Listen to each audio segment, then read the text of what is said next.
بسم الله الرحمن الرحيم. الحمد لله رب العالمين، وأصلي وأسلم على المبعوث رحمة للعالمين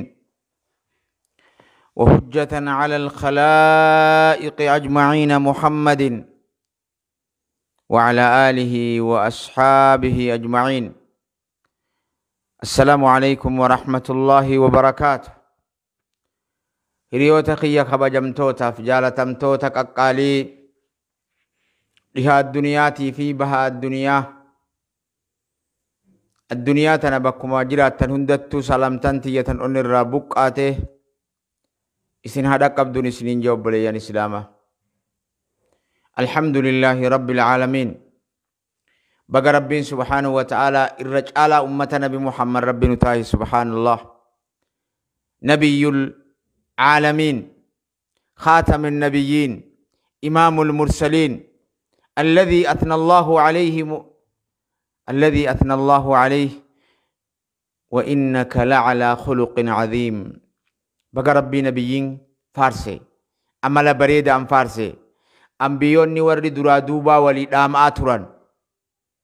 أنبيوني هندي نبي كينيا صلى الله عليه وسلم ولدام آتران. بقى أمة نبي سنيتاني الحمد لله رب العالمين. جولي إسلامة أبليان كين لا تاوني أدوين إرقما ربي وعليكم السلام ورحمة الله وبركاته. لا تامالي في واني عدوين إرقما ربي برا إرقما ربي صلى الله عليه وسلم. أما تكون تكو ربا أفري في أفرتمي وهي إيقا دنيا تنقبا قدان النبي كينيا صلى الله عليه وسلم. مالف وري أكا أبي لهب وري أكا أبي جهل كقاف سنيسا ربي نبي كينيا الرادبس صلى الله عليه وسلم. أبي لهب نبي كينيا الرفسي نبي كينيا وانا هم توجي هقا جولين نبي كينيا صلى الله عليه وسلم والدرادو بان جولين إرادوته نبي كشنين الرانا فنجي. ربي سبحانه وتعالى تبت يدا أبي لهب وتب. هركي أبا لهب لمان لفق أبته، هركي أبا لهب لمان لفق أبته جي ربي سبحانه وتعالى. هونغي تقات دنيا فآخرتي إسا قفامت. وامرأته حمالة الحطب. جارتين إساتا قرآن باتي كرا إرقما ربي ديمتك أريق ورتسن اللين جي ربي سبحانه وتعالى. جار صاف جارتين اللين ولمانو هونغوان ور جهنم تهنجا. ما ننجا چوبر بادي وبلين إسلاما ور النبي كينيا صلى الله عليه وسلم عرب ست جچان تتقن دور اللين جيران. قافا نبين كينيا جيرو كواهيين سماء الراديم تسن ربي كينيا النبي كينيا الرادي بساديم سبحانه وتعالى. أجبو دانو والله بالله نجر الرس نتي أمني محمد وهندج الكفنه وهندر قدفنه نحب رسول الله صلى الله عليه وسلم. إيغا ربيتي جاللتي قدون نقبنو هوين قدون نقبنو مقا إرقما ربيتي سودة صلى الله عليه وسلم. بركان فرنجي بركان ديك على عربات نبي كينيا رب صلى الله عليه وسلم. أصدبري وسودمنو ورمانو تي أفان توك وجي دبنو كوان تك وجي أبدا نجنو كأبوتين كينيا توكما وسونو تي أفان فارسنو. رسول ربي الرب ستي بباتني رسول ربي الرب ستي بباي جارسسون جارسة إكاتا سبحان الله. دكتورة جانمني تورتورا سن دكتورة مال جارسة تورتورا سبحان الله. جارسة تورتورا أفان إساتي في قامني إساك جلال والكتا واني أفان إسا دبتو في واني إني دبتو جلان قدباس سغران إسا أفان سغرا جارسة أفان سغرا باسي خلي لنقدة. نبي كينيا صلى الله عليه وسلم وانا كيساتنا النبي كينيا دبتا نبي كينيا بر وإنك لعلى خلق عظيم. رب سبع سماوات قررادا الرجال بريدا حالات ومتجي نبي كينيا صلى الله عليه وسلم. جارسي كون إلمام مشين إلمام منا صلات دلتن ilmaan mana farshootti dhalatan sakraananii har'a nabii keenya waa jechuutti ni jirra duniyaa gubbaa. Wallaahi billah waan afaan kanaan haasoynuun lubbuu tana dhabna malee rasuulli rabbii arrabsameen jiraannu beekadha. Maaltu nu hafe duniyaa gubbatti?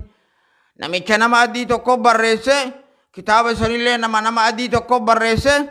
muslimtoonni osoo laalanii isaanii gaariidha. Muhammad jechuun bar mee nabi Muhammad irraa homa inni beeku homa nabi Muhammad irraa inni sun beeku eessa jira dhaynee gaafanname. Diqaalaa online gubbatti baatee diqaalaadha warri nuti ilmaan abba jaarraa abbaa gadaati, ilmaan waaqoo guutuuti, ilmaan Huseen Buneeti, ilmaan Elemoo Qilxuuti, ilmaan Sheebbakrii Saphalooti, ilmaan abbaa Jifaari nuti, ilmaan abbaa Jifaar warra islaamummaadhaaf maalummaa ifii beeku. Abbootiin teenya islaamummaa irratti dhalatte, islaamummaaf dhukkubaa turte abbootiin keenya. Akka keessanii miti. Ilmaan mishin irraa horamtan diqaalaa mishinii isini. Maqaa Oromootiin har'aan tana ol baatanii nabii keenya arrabsutti duniyaa tana gubbaa jirra alayhi salaatu wassalaam.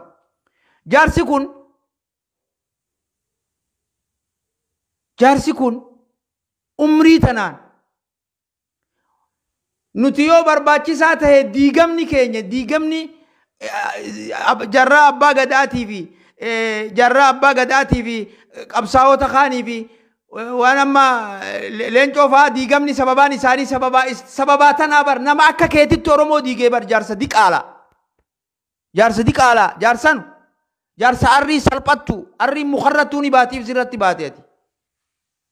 Nabii keenya sallallahu alaihi wasallam si wajjin deebisaan barbaannu silaa deebisaan ta'e ni jirti nu harka jirti garuu haalli nu mijjanne maal goota qilleensa gubbaa duuba. Deebii rasuulatti ni jirra duniyaa gubbaa jirra inshaallah deebisaa qubsaa siif kennina akka ati barbaaddetti siif kennina duuba afaanuma ati beeytuun nuti sababallaan arrabsinu islaaman arrabsinu waaqeffataan arrabsinu amantii namaan arrabsinu amantii namaan tunu nuti abbaan fedhe waan fedhetti amanuu mirga qaba. Waa'ee sanii dubbifnee kun akkana jennee namaan qoshashnu nuti. Ma'anaa amantii beeyna karaa dhufte beeyna seenaa wal beeyna. Wanni nuti isinitti garaa hidhachuu dadhabdeef tana duraanu. Lafattuu si jibbaa sireenatti kortaa jee namichi. Lafattuu si jibbaa sireenatti kortaayi. Akkanattuu garaan nu dhukkubaa jira tuttuyxeet inumaahu waanuma nu isinirraa shakkinu san fiddanii. Waanuma nu isinirraa shakkinu san. Waanuma sammuu teenya keessa jiru sanuma har'allee osoo zamana nuti if liqimsinee bishaan irratti dhuynu horii fi harree hoggaa namni horii eegu hogguu gaara keessa deemu horiin bakka godaanee itti qubate hogguu wallaal iyyanna harreetii fi iyyanna wadalaatii fi baroochuu yoo mar'a horii dhageeffataa bar akka itti beekan horii bakka jiru duuba takkaa saani mar'achuu takkaa harreen iyyuudha. Bakka isin jirtan isin beeynee jirran duuba. Yoo namni hundi kaayyoo teetan tanaa taat akki jee namichi gaagura uluuf ciibseeti hoggaa kinniisa uluudhaaf laalu kinniifni ciniinee bar. Akkana taatu jeetuma gaagura afaan gaddeebisee gaagura tiyyaa hun qubattu jee akkana taatu bar. Akkamitti rasuulli rabbii afaan keetitti akkasitti haffallate.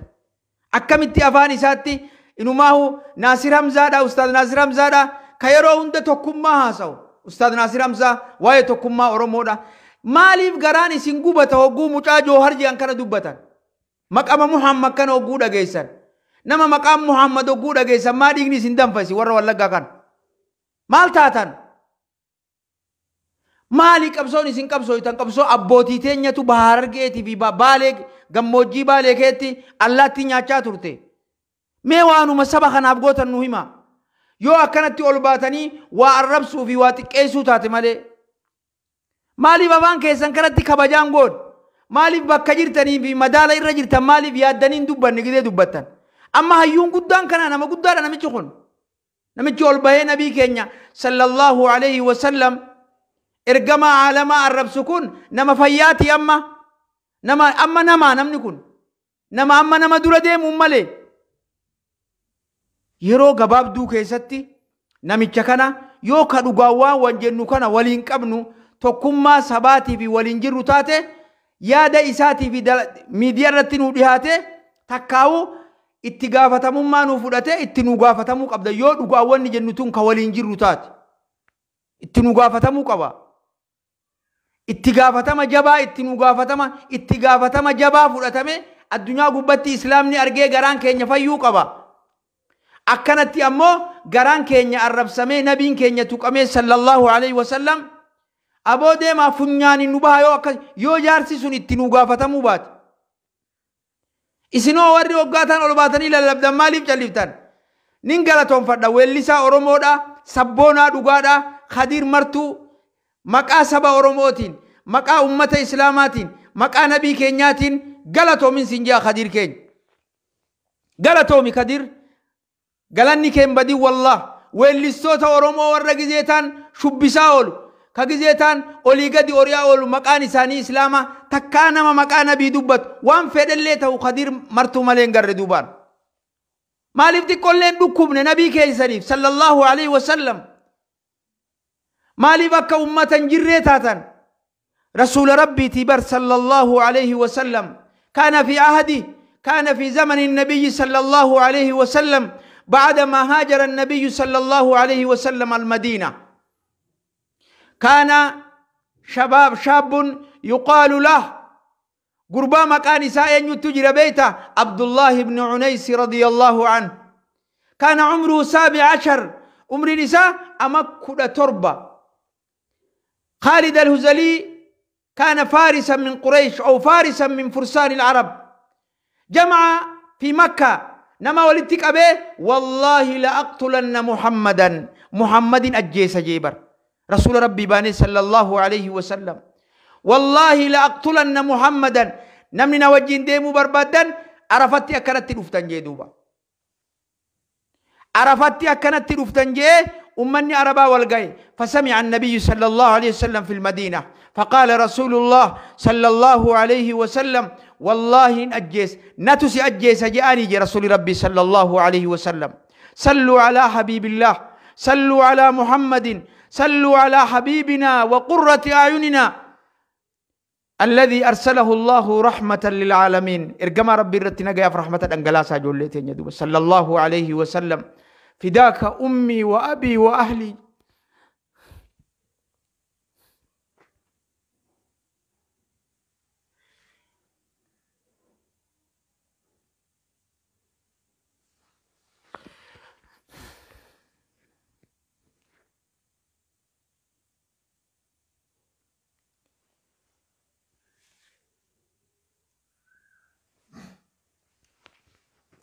سمع النبي صلى الله عليه وسلم عبد الله بن عنيس قال رسول الله من يقتل خالد.الهجلي أين ينمن خالد.الهجلي أجيس جنبين كين صلى الله عليه وسلم وآتى برأسه أين يتمتى إساف دينت في جنبين كين صلى الله عليه وسلم وقام كل الصحابة هندري أبتر وقال فرّا فقال فيهم عبد الله بن عنيس أنا أقتله يا رسول الله والله نتو أجيس يا إرقم ربي لئن قتلته يوني إسا أجيس مالتو نافجر يا إرقم ربي صلى الله عليه وسلم قال النبي وإن قتلته ولك الجنة والله جنة سينتجي النبي كينيا صلى الله عليه وسلم فقام عبد الله بن عنيس رسول مرنو إسا لالي ديمي ناهم يا إرقم ربي أكم جران تكابي يتندك يا كإني جرم بيكو مالجي رسول ربي صلى الله عليه وسلم بفتي إساء كان كان رجلا مهيب نما سداتشس قامني إساء قد نتهم التجرت مو إرقم ربي نسداتشس جرتسا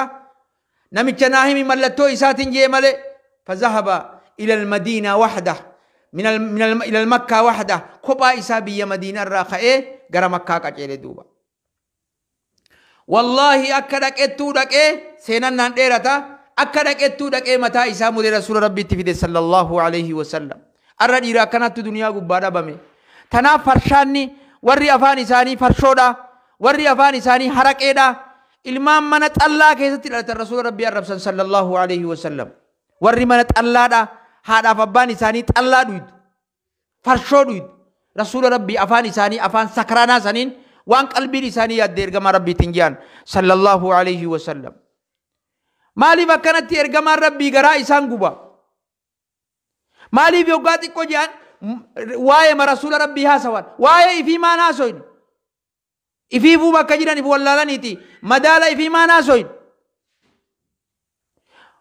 رسول ربي صلى الله عليه وسلم والله ولندك ابن ملي نفديه بأنفسنا وأموالنا إرجما ربي لبوتين يام بنا والله بالله لبوتين يام بنا دوبا يا أخي لا تلب إبدان انتبتنا إبدان انتبتنا والله مجان كي يتكان أفان بين يكون واي إرجما ربي رت إبدان انتبتنا كشنا جولين تين يتي كونتون لبون بيت رسول ربي رت صلى الله عليه وسلم akkaataa tu nu dhibe malee dhiirummaa onlaayinaa tanan nu dhibe malee irra deebi'uudhaan khadiir martuu galatoom wallaahi billaah jaalaltummaan ati nabii keenya jaalattu sallallahu alayhi wasallam jaalala biraallee qabaadhu namni kasirra fokkataattu jira ka gidee nabii keenya maqaa dhawaan hin hadood warri gidee tan onlaayinaa yoo isin sabboontummaa taatan isinirra sabboonaadha nuti yoo sabboonummaan nabi arrabsuu taate arrarraa funyaan inna haa baatuwan wallaahi billaah yoo sabboonummaan ergamaa rabbii arrabsan taate wallaahi funyaan inna haa baatu bakka fuutanitti deeffadha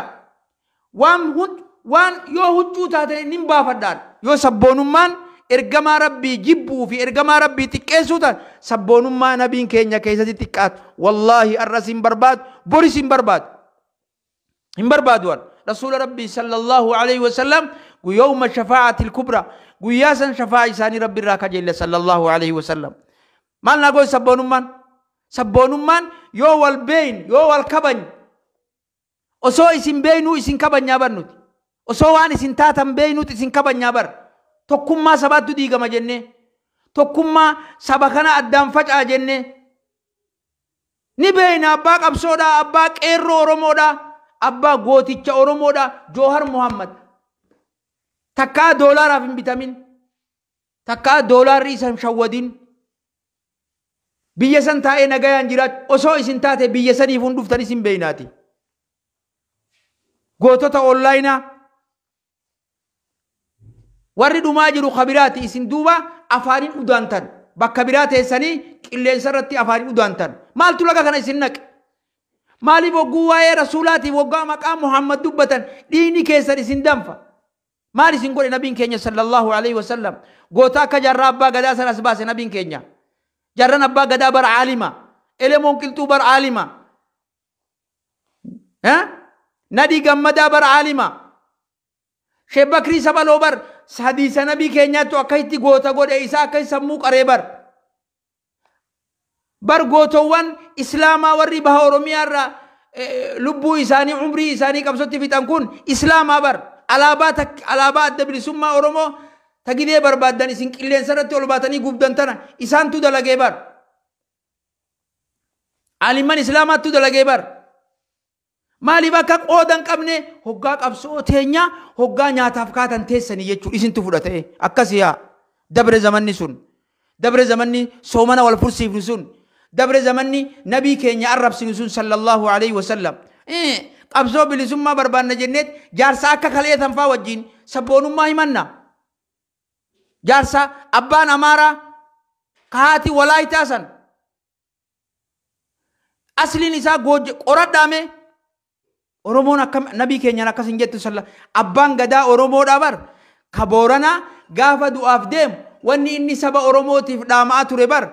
yooni fi garteena boodaan amantiin biraa dhuuf islaamummaa qabadhaa jedhe islaamummaa dhaabee tu'ee bar abbootiin gadaa hundi islaama jaalattii bar islaamummaa feetii bar akkasii bar ta'ammaa tunammuma dhufte duuba nama adii tokko barreete nabiyyiin kee nama adii sani diqaala nabiyyiin kee nama adii sani jechuudha nuti rahmatan lil aalamiin ka qur'aanni sab'a samaawaati gararraa bu'eeftee faranjii farshoo dhuydee nabii keenya qoshoshtu kitaaba isaa nu himta jechuudhaati kasimi biraan nagayaa achee godhaati jaarsa xiqqaataa san biraan nagayaa duuba dhagayaa duuba sabboonummaa yoo taate ani abbaan kiyyaa Hussein Waaqayyo daadhii wallahi qabsoo keessatti umrii isaa qabsoo keessatti fite abbaan kiyya. Hussein Bunee wajjin gandi keenya ganda Hussein Bunee sani abbaa kiyyaa fi Hussein Bunee wajjin qabsoo keessatti turan. Adeerran kiyya ilmaan adeerran kiyya meeqatu keessatti dhume. Qabsoo Sawraadhaa ta Migdishoo irraa ol qabsaawanii Waaqoo guutuufaa wajjin abbaan kiyya qabsaawaa amata meeqaati yeroo meeqa qawwee haga qawwee dheerarraa hanga kilaashii dhihootti abbaa kiyya isaa qawweedhaan deemu qawween isaa qabsoodhaaf halkan gaara bulee dhokatee mana dhufuun beekaan abbaa kiyya akkasitti itti bari nu ilmaan qabsaawotaati nu ilmaan jaarraa abbaa gadaati akka Anas Muhammad Baanu san ilmaan jaarraa abbaa gadaati ilmaan Elemoo Qilxuuti ilmaan abbaa Jifaar ka asirraa biyya Makkaatti Makka keessatti ummata Itoophiyaatiif mana jaare mana waqfii jaare islaama seenaa qabu ilmaan mishinii miti nuti diqaalaa arabaallee mi akka gizee takka jettan warri gizee dhiigni keessan danfe islaamni hundi diqaalaa arabaati jechuudha akkasii miti ni dogoggortan akkasitti nu yaadina Rasuulli Rabbii sallallahu alaihi wasallam kabajamuu qaba jaalatamuu qaba dhugoonfamuu qaba itti amannee jala deemuu qabna guyyaa qiyaamaatii fi arralleedhaaf Rasuula Rabbii abdanna alaihi salaatu wassalaam bakka Rasuulli Rabbii jirutti bakka Rasuulli Rabbii tuqametti yooni fi gartee kanarraa baatu taate wallahi keessaan baha malee Rasuula Rabbii tuqame warra Rasuula Rabbii wajji tuqu wajjin karaa tokko wajjin deemnu duuba wanni hin jedhu qof gabaabduun ummanni biyya Oromoon akka saba Oromootti jaarsi sun nu gaafatamuu qabu seera Oromootiin nu gaafatamuu qabu seera Itoophiyaati yoo biyya Itoophiyaa keessa jiraat qabamee mootummaan Itoophiyaa nu gaafachuu qaba yoo biyya alaa jiraates namoonni sabboontonni gartee sabboonummaan tu isaan dhukkubsitu fuula keenya duratti dhiyaate nu gaafatamuu qaba yookaan ammoo nulleen gaafachuu baannu rabbiinu bakka inni jiru nu beeka achitti rabbi isa gaafachuu ta'a wallahi daqiiqaa takka islaamaaf hin gahu duuba duraanuu afaan qarree ga'ee jira nu gaafatamuu qaba akkamitti Rasuulli Rabbii tuqama alayhi salaatu wassalaam Muhammadun Rasuulullah والذين معه أشداء على الكفار نتودي سوان كنا نتو أمري ربي تندي ديبر أشداء على الكفار رحماء بينهم أشداء على الكفار نتو أمري ربي تنا لفخاي نتو أمري ربي تنا لفتي دربي تناف أدوين أكفيت رسول ربي تنجتي صلى الله عليه وسلم فداه أمي وأبي وأهلي جميعا بيجلي إسن الرجال نمالي إسن قد انجالا سبون ما لي ور رسول ربي الرب سودان سبون ما بربادان فنيان النهاباتو سبون ما نسي وجين قبدان نسي وجين قبن جتشون يو رسول ربي كبجن لكم دينكم ولي دين إسن اللين دين كيسان قبادا نلين دين كينيا قبانا مالي فمتر راقزيتي كو جنة تكا أمانتين تقمتي تكا رسول ربي تقما أمني إسلاما أمتا قدادا أمتا إفقايو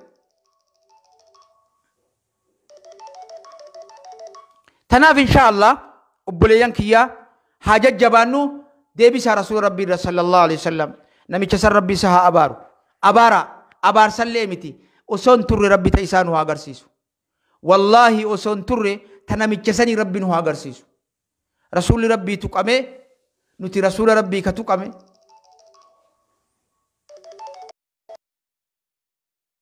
الله عليه وسلم إرجما عالمه نبي كينيا محمد صلى الله عليه وسلم نحبه نجالنا والله نجالنا إرجما ربي جالتون ربي جالنا إرجما ربي نهاكنو أك قلبين تينيا إنسان جالتشو بربادون ربي نها جالتشيسو إن شاء الله سجنتاتي يا جبابدو تنومانين لفافورة ده هدو والله نتجاباته جراخنا نجوبته ما شاء الله رسول ربي تقامي صلى الله عليه وسلم hundi keenya callifnee ilaaluun qabnu ergama rabbi irra difaa'a haa goonu warra rasuula rabbii jaalatu rabbi nu haa taa'isu qaallicha sanillee rabbiin ta'isaan haa agarsiisu warra ayaada akkanaa qabu sammuu Oromoo keessaafuu rabbi haa dhabamsiisu warra yaada akkanaa qabu gufuu qabsoo teenyaati ummatuma keenya keessa rabbi haa dhabamsiisu nama akkanaa ajaawaa kana nama duubaa durri isaa ajaawu kana rabbi dhabamatti isa haa galchu subhaanallah tanaaf insha Allah yaanni kiyya gabaabaan arra qopheeffadhee dhufe namichuma san ammoo akka gootan godhaadhaa namicha san biraan nagaya takka jallawwan isaa biraan nagaya annama tokkolleen tuyne amma sirra deebi'uudhaan wanni isin beeksisu namni nan tuqe dhaaballeen tuyne namni an tuqe ka osoo argee harkaan isan dhiifne wallahi billah namicha sani duuba namicha diqaalaa san jaarsa arriidha ka afaaniin udaane san osoo wal garree silaa insha Allah takka anuma takka isuma maaliin godhare insha Allah humnan qabnu humna teenya gaa rabbi qaba rabbiin humna nutti haa godhu humna waan akkanaatiin dhorginu rabbi nutti haa godhu yaa akhi humna aduwwii akkanaatiin ifirraa deebifnu rabbi nutti haa godhu sallallahu alaihi wasallam rabbiin keenya gurra nutti haa godhu rabbi gurra isinitti haa godhu ijoollee teenya rabbi isin haa jaalatu aaraaniin ol bahe xiqqoo wallahi hirriiban na dideede halkan guutuu wallahi hin rafne ani wan ummanni kun maal haasawanuman jaa kaleellee khutbaa qopheeffachuurran ture namni maal akkanatti lola osoo jo'uutiin osoo jala deemu irra dhufe boodarra achi booda oduu namaalleen qabu garaan kiyya gaa akka malee na tahe hunda keessan akka isin akkas taatan rasuula rabbiitiif nin beeka sallallahu alaihi wasallam irra deddeebi'aati biraan naagayaadha rabbiin osoo waraqaan dhaamsi kiyya kun biran geenye dhaamsi Izraa'il isa bira haa gayu san dhaamsi Azraa'il ka gartee malakul mawtii rabbi isa bira haa gayu yaaminni malakul mawtii isatti haa dhufu rabbi mucjizaa nu haa agarsiisu nuti nabiyyi isaatiif tumsuu dadhabne rabbi nabiyyi isaatiif haa tumsu alayhi salaatu wassalaam tumsee fi rabbi nu haa agarsiisu yaa rabbi nu garsiisi wallah mucjizaa karaamaa yaa rabbi nu kenn sheekota teenya warra rasuula rabbiitiif dhukkubdan rabbi karaamaa isinii haa kenn nama isin fuula itti deebitan qilee bishaan buute rabbi isaan haa taayisu wa ilaa waqtin nalqaakum biiznillah hanga yeroo biraa sagantaa biraatii wal qunnamnutti insha Allah wassalaamu alaykum wa rahmatullahi wa barakaatuh